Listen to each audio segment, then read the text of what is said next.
Magandang gabi mga kababayan, narito ang ating latest weather update ngayong Biyernes ng gabi. Huwag kalimutang i-like, i-share at mag-follow o mag-subscribe, pindutin din ang notification bell para lagi kayong updated. Ayon sa Pag-asa, kaninang 5 p.m., nananatiling nakataas ang Tropical Depression Isang habang tumatawid sa Northern Luzon. Kaninang hapon, namataan ang sentro nito sa bayan ng Aglipay, Quirino.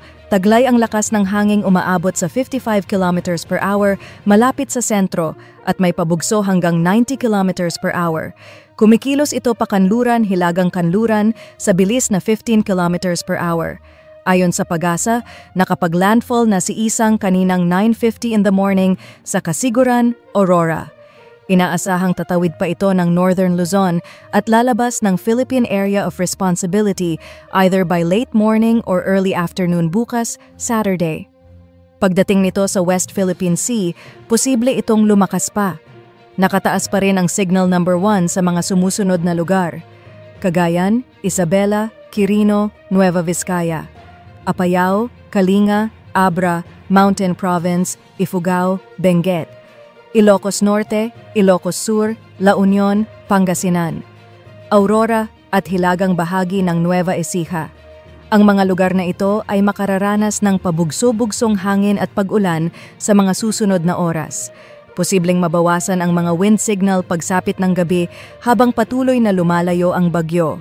Sa ating rainfall forecast, sa Zambales, Bataan at Occidental Mindoro, hanggang 200 mm ng ulan dulot ng southwest monsoon.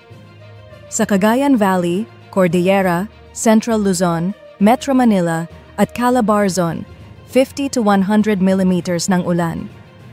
Sa Eastern Visayas, Caraga at Davao Region, posibleng scattered rains and thunderstorms dulot ng trough ng low pressure area. Ang ganitong dami ng ulan ay maaaring magdulot ng pagbaha at landslides lalo na sa mga mababang lugar at kabundukan. Sa ating sea conditions, Northern Luzon, hanggang 3 meters ang taas ng alon, delikado para sa maliliit hanggang katamtamang sasakyang dagat. Mimaropa at Western Visayas, 1.5 to 2.5 meters. Sa iba pang baybayin, kalahating metro hanggang 1 metro. Sa ating regional weather for tomorrow, Saturday, August 23, Ilocos, Central Luzon, Metro Manila, Calabarzon, at Mimaropa. Maulap na may scattered rains and thunderstorms. Bahagyang huhupa pagsapit ng tanghali pero asahan pa rin ang mga localized thunderstorms sa hapon.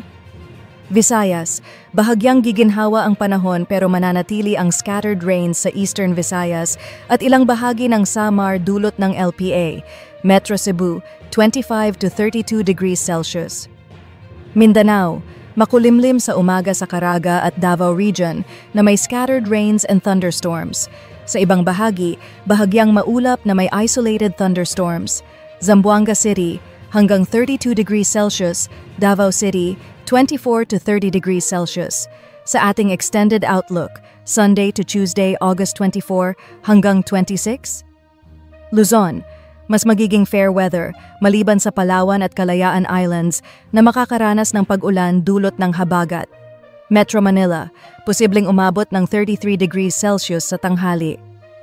Visayas, Eastern Visayas mananatiling maulan dahil sa LPA, habang Western at Central Visayas ay magkakaroon ng paminsan-minsang ulan.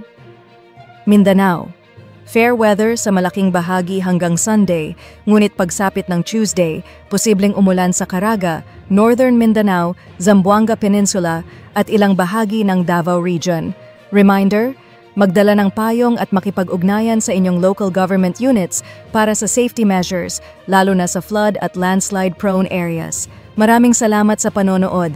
Huwag kalimutang i-like, i-share at mag-follow o mag-subscribe para sa iba pang updates at pindutin na rin ang notification bell para lagi kayong handa sa anumang lagay ng panahon.